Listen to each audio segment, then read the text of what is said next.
नमस्कार दोस्तों, कहानियों की श्रृंखला में आज सुनेंगे मुंशी प्रेमचंद जी की कहानी उद्धार।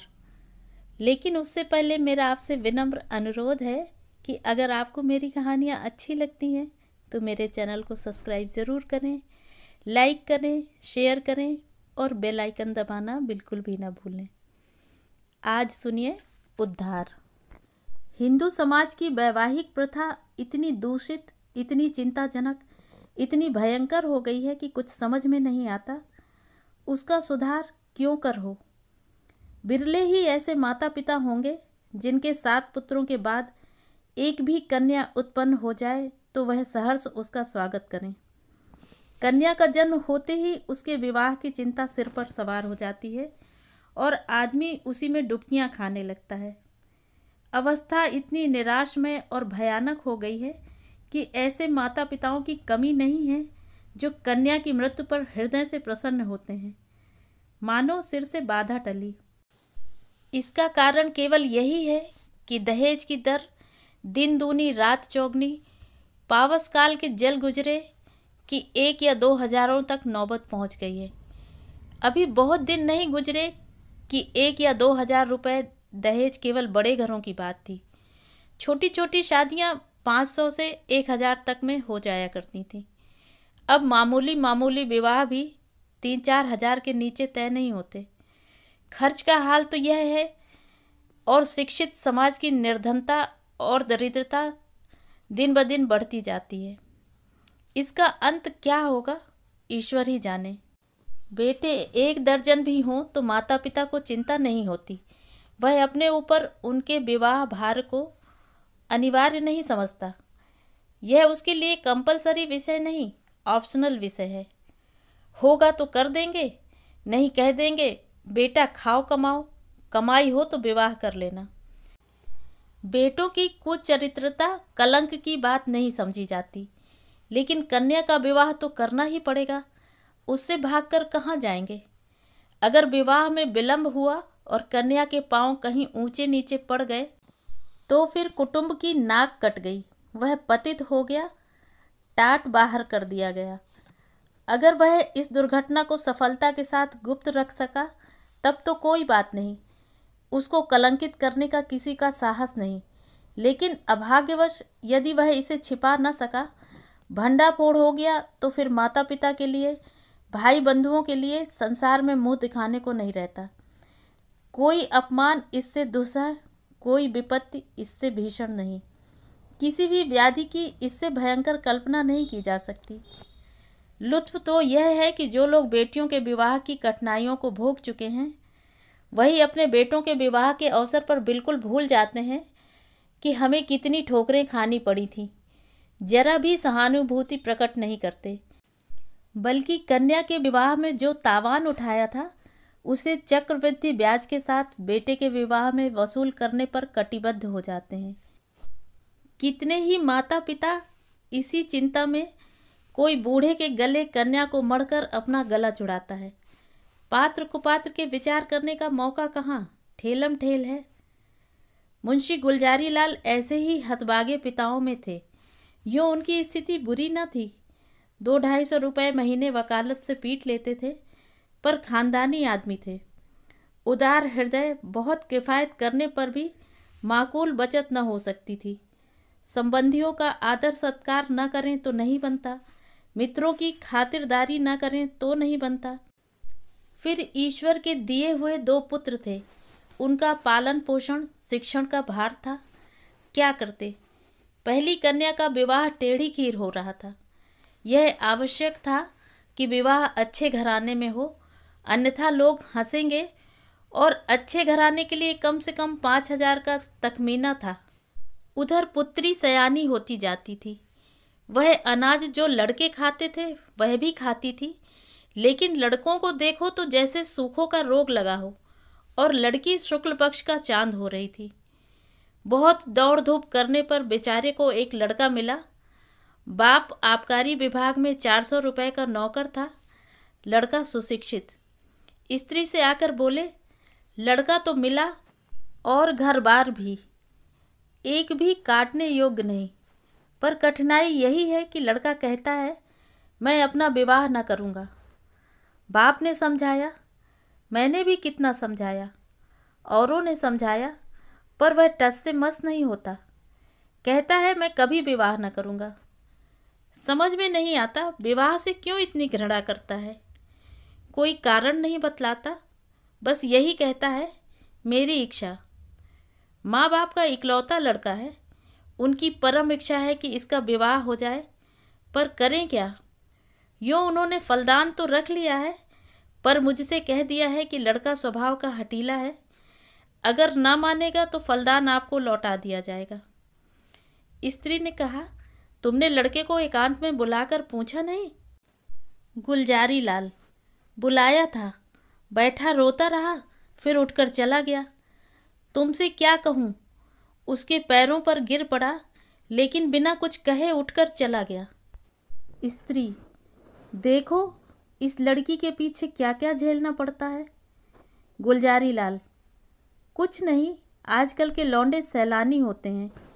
अंग्रेजी पुस्तकों में पढ़ते हैं कि विलायत में कितने ही लोग अविवाहित रहना ही पसंद करते हैं। बस यही सनक सवार हो जाती है कि निर्द्वंद रहने में ही जीवन की सुख और शांति है। जितनी मुसीबतें हैं वह सब विवाह ही में हैं। मैं भी कॉलेज में था तब सोचा करता था कि अकेला रहूँगा और मज़े से सैर सपाटा करूँगा। स्त्री, है तो वास्तव में बात यही, विवाह ही तो सारी मुसीबतों की जड़ है। तुमने विवाह न किया होता तो क्यों ये चिंताएं होती। मैं भी कुंवारी रहती तो चैन करती। इसके 1 महीने बाद मुंशी गुलजारी लाल के पास वर ने यह पत्र लिखा। पूज्यवर, सादर प्रणाम। मैं आज बहुत असमंजस में पढ़कर यह पत्र लिखने का साहस कर रहा हूँ। इस धृष्टता को क्षमा कीजिएगा। आपके जाने के बाद से मेरे पिताजी और माताजी दोनों मुझ पर विवाह करने के लिए नाना प्रकार के दबाव डाल रहे हैं। माताजी रोती हैं, पिताजी नाराज होते हैं। वह समझते हैं कि मैं अपनी जिद के कारण विवाह से भागता हूँ। कदाचित उन्हें यह भी संदेह हो रहा है कि मेरा चरित्र भ्रष्ट हो गया है। मैं वास्तविक कारण बताते हुए डरता हूँ कि इन लोगों को दुख होगा और आश्चर्य नहीं कि शोक में उनके प्राणों पर ही बन जाए। इसलिए अब तक मैंने जो बात गुप्त रखी थी वह आज विवश होकर आपसे प्रकट करता हूँ। मैं आपसे साग्रह निवेदन करता हूँ कि आप इसे गोपनीय रखिएगा और किसी भी दशा में उन लोगों के कानों में इसकी भनक न पड़ने दीजिएगा। जो होना है वह तो होगा ही, पहले ही से क्यों उन्हें शोक में डुबाऊं। मुझे 5-6 महीनों से यह अनुभव हो रहा है कि मैं क्षय रोग से ग्रसित हूँ। उसके सभी लक्षण प्रकट होते जाते हैं। डॉक्टरों की भी यही राय है। यहाँ सबसे अनुभवी जो 2 डॉक्टर हैं, उन दोनों ही से मैंने अपनी आरोग्य परीक्षा कराई और दोनों ने ही स्पष्ट कहा कि तुम्हें क्षय रोग है। अगर माता पिता से यह कह दूँ तो वह रो रो कर मर जाएंगे। जब यह निश्चय है कि मैं संसार में थोड़े ही दिनों का मेहमान हूँ, तो मेरे लिए विवाह की कल्पना करना भी पाप है। संभव है कि मैं विशेष प्रयत्न करके 1-2 साल जीवित रहूं, पर वह दशा और भी भयंकर होगी, क्योंकि अगर कोई संतान हुई तो वह भी मेरे संस्कार से अकाल मृत्यु पाएगी और कदाचित स्त्री को भी इसी रोग राक्षस का भक्ष्य बनना पड़े। मेरे अविवाहित रहने से जो बीतेगी मुझ पर बीतेगी। विवाहित हो जाने से मेरे साथ और कई जीवों का नाश हो जाएगा। इसलिए आपसे मेरी प्रार्थना है कि मुझे इस बंधन में डालने के लिए आग्रह न कीजिए, अन्यथा आपको पछताना पड़ेगा। सेवक हजारी लाल। पत्र पढ़कर गुलजारी लाल ने स्त्री की ओर देखा और बोले, इस पत्र के विषय में तुम्हारा क्या विचार है? स्त्री, मुझे तो ऐसा मालूम होता है कि उसने बहाना रचा है। गुलजारी लाल, बस बस, ठीक यही विचार मेरा भी है। उसने समझा है कि बीमारी का बहाना कर दूंगा तो आप ही हट जाएंगे। असल में बीमारी कुछ नहीं, मैंने तो देखा ही था, चेहरा चमक रहा था। बीमार का मुंह छिपा नहीं रहता। स्त्री, राम नाम लेके विवाह करो, कोई किसी का भाग्य थोड़ी ही पढ़े बैठा है। गुलजारी लाल, यही तो मैं सोच रहा हूँ। स्त्री, ना हो तो किसी डॉक्टर से लड़के को दिखाओ, कहीं सचमुच यह बीमारी हुई तो बेचारी अम्बा कहीं की न रहे। गुलजारी लाल, तुम भी पागल हो क्या? सब हीले हवाले हैं। इन छोकरों के दिल का हाल मैं खूब जानता हूँ। सोचता होगा अभी सैर सपाटे कर रहा हूँ, विवाह हो जाएगा तो यह गुलछर्रे कैसे उड़ेंगे। स्त्री, तो शुभ मुहूर्त देखकर लग्न भिजवाने की तैयारी करो।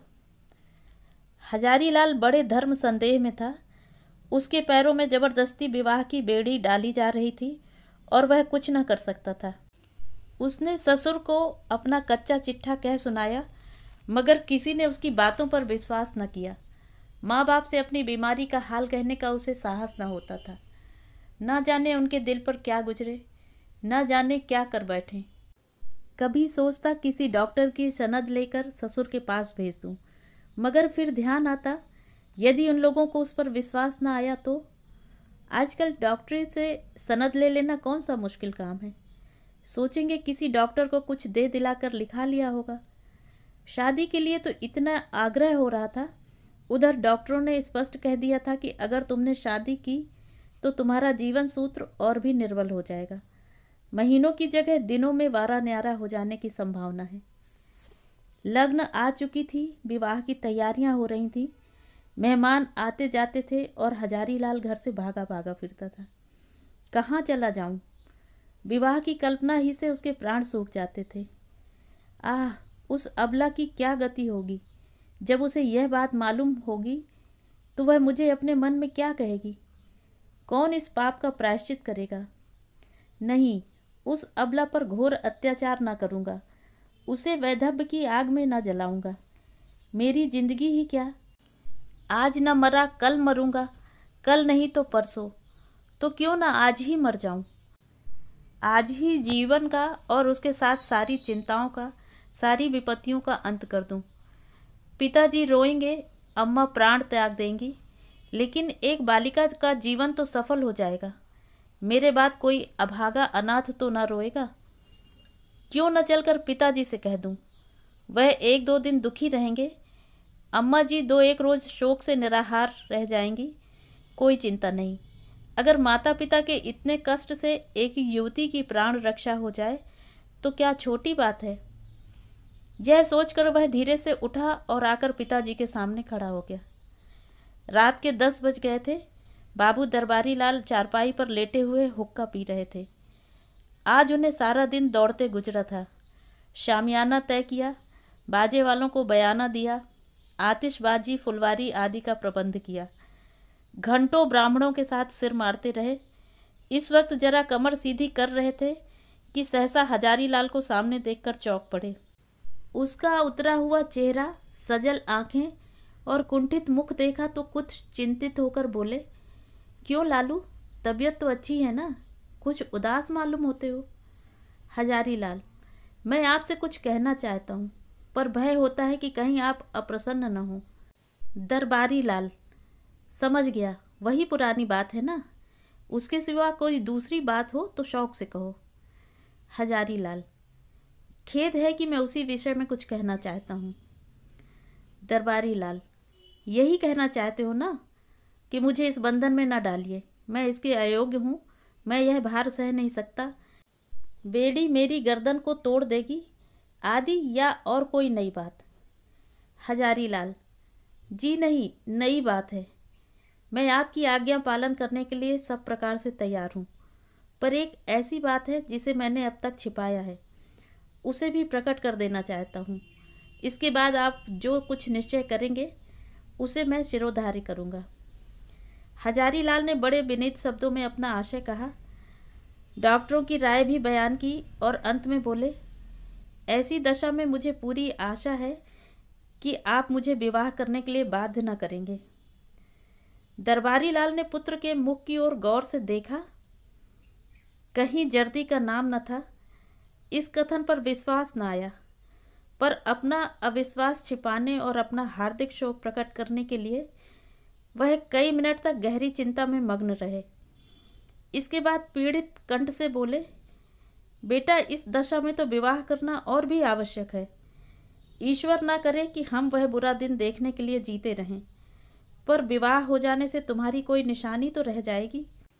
ईश्वर ने कोई संतान दे दी तो वही हमारे बुढ़ापे की लाठी होगी। उसी का मुंह देख देख कर दिल को समझाएंगे। जीवन का कुछ आधार तो रहेगा। फिर आगे क्या होगा यह कौन कह सकता है। डॉक्टर किसी की कर्म रेखा तो नहीं पढ़ते। ईश्वर की लीला अपरंपार है, डॉक्टर उसे नहीं समझ सकते। तुम निश्चिंत होकर बैठो, हम जो कुछ करते हैं करने दो। भगवान चाहेंगे तो सब कल्याण ही होगा। हजारी लाल ने इसका कोई उत्तर नहीं दिया। आंखें डबडबा आईं, कंठावरोध के कारण मुंह तक न खोल सका। चुपके से आकर अपने कमरे में लेट रहा। 3 दिन और गुजर गए पर हजारी लाल कुछ निश्चय न कर सका। विवाह की तैयारियां हो चुकी थी, मंत्रेयी की पूजा हो चुकी थी और द्वार पर बाजों का शोर मचा हुआ था। मोहल्ले के लड़के जमा होकर बाजा सुनते थे और उल्लास से इधर उधर दौड़ते थे। संध्या हो गई थी। बारात आज रात की गाड़ी से जाने वाली थी। बारातियों ने अपने वस्त्राभूषण पहनने शुरू किए। कोई नाई से बाल बनवाता था और चाहता था कि खत ऐसा साफ हो जाए मानो वहाँ कभी बाल थे ही नहीं। बूढ़े अपने पके बाल को उखड़वा कर जवान बनने की चेष्टा कर रहे थे। तेल साबुन उपटन की लूट मची हुई थी और हजारी लाल बगीचे में एक वृक्ष के नीचे उदास बैठा हुआ सोच रहा था, क्या करूं। अंतिम निश्चय की घड़ी सिर पर खड़ी थी। अब एक क्षण भी विलंब करने का मौका न था। अपनी वेदना किससे कहे, कोई सुनने वाला न था। उसने सोचा, हमारे माता पिता कितने अदूरदर्शी हैं। अपनी उमंग में इन्हें इतना भी नहीं सूझता कि वधू पर क्या गुजरेगी। वधू के माता पिता कितने अदूरदर्शी हैं। अपनी उमंग में भी इतने अंधे हो रहे हैं कि देख कर भी नहीं देखते, जानकर भी नहीं जानते। क्या यह विवाह है? कदापि नहीं। यह तो लड़की को कुएं में डालना है, भाड़ में झोंकना है, कुंद छुरे से रेतना है। कोई यातना इतनी दुस्सह कर अपनी पुत्री को वैधव्य के अग्निकुंड में डाल देते हैं। यह माता पिता हैं? कदापि नहीं। यह लड़की के शत्रु हैं, कसाई हैं, बधिक हैं, हत्यारे हैं। क्या इनके लिए कोई दंड नहीं? जो जानबूझकर अपनी प्रिय संतान के खून से अपने हाथ रंगते हैं, उसके लिए कोई दंड नहीं। समाज भी उन्हें दंड नहीं देता, कोई कुछ नहीं कहता। हाय, यह सोचकर हजारी लाल उठा और एक और चुपचाप चल दिया। उसके मुख पर तेज छाया हुआ था। उसने आत्म बलिदान से इस कष्ट का निवारण करने का दृढ़ संकल्प कर लिया था। उसे मृत्यु का लेश मात्र भी भय न था। वह उस दशा को पहुंच गया था जब सारी आशाएं मृत्यु पर ही अवलंबित हो जाती हैं। उस दिन से फिर किसी ने हजारी लाल की सूरत नहीं देखी। मालूम नहीं जमीन खा गई या आसमान। नदियों में जाल डाले गए, कुओं में बांस पड़ गए, पुलिस में हुलिया गया, समाचार पत्रों में विज्ञप्ति निकाली गई, पर कहीं पता न चला। कई हफ्तों के बाद छावनी रेलवे से 1 मील पश्चिम की ओर सड़क पर कुछ हड्डियां मिली। लोगों को अनुमान हुआ कि हजारी लाल ने गाड़ी के नीचे दबकर जान दी, पर निश्चित रूप से कुछ न मालूम हुआ। भादों का महीना था और तीज का दिन था। घरों में सफाई हो रही थी। सौभाग्यवती रमणियां 16 श्रृंगार किए गंगा स्नान करने जा रही थीं। अम्बा स्नान करके लौट आई थी और तुलसी के कच्चे चबूतरे के सामने खड़ी वंदना कर रही थी। पति गृह में यह उसकी पहली तीज थी। बड़ी उमंगों से व्रत रखा था। सहसा उसके पति ने अंदर आकर उसे सहस नेत्रों से देखा और बोला, मुंशी दरबारी लाल तुम्हारे कौन होते हैं? यह उनके यहाँ से तुम्हारे लिए तीज पठौनी आई है, अभी डाकिया दे गया है। यह कहकर उसने एक पार्सल चारपाई पर रख दिया। दरबारी लाल का नाम सुनते ही अम्बा की आंखें सजल हो गईं। वह लपकी हुई आई और पार्सल देख स्मृतियां जीवित हो गईं। हृदय में हजारी लाल के प्रति श्रद्धा का एक उद्गार सा उठ पड़ा। आह, यह उसी देवात्मा के आत्म बलिदान का पुनीत फल है कि मुझे यह दिन देखना नसीब हुआ। ईश्वर उन्हें सद्गति दे। वह आदमी नहीं, देवता थे, जिसने अपने कल्याण के निमित्त अपने प्राण तक समर्पित कर दिए। पति ने पूछा, दरबारी लाल तुम्हारे चाचा हैं? अम्बा, हाँ। पति, इस पत्र में हजारी लाल का नाम लिखा है, यह कौन है? अम्बा, यह मुंशी दरबारी लाल के बेटे हैं। पति: तुम्हारे चचेरे भाई? अम्बा: नहीं, मेरे परम दयालु उद्धारक, जीवन दाता, मुझे अथाह जल में डूबने से बचाने वाले, मुझे सौभाग्य का वरदान देने वाले। पति ने इस भाव कहा मानो कोई भूली हुई बात याद आ गई हो। आह, मैं समझ गया, वास्तव में वह मनुष्य नहीं देवता थे। तो ये थी कहानी। कहानी आपको कैसी लगी कमेंट करके मुझे ज़रूर बताएं।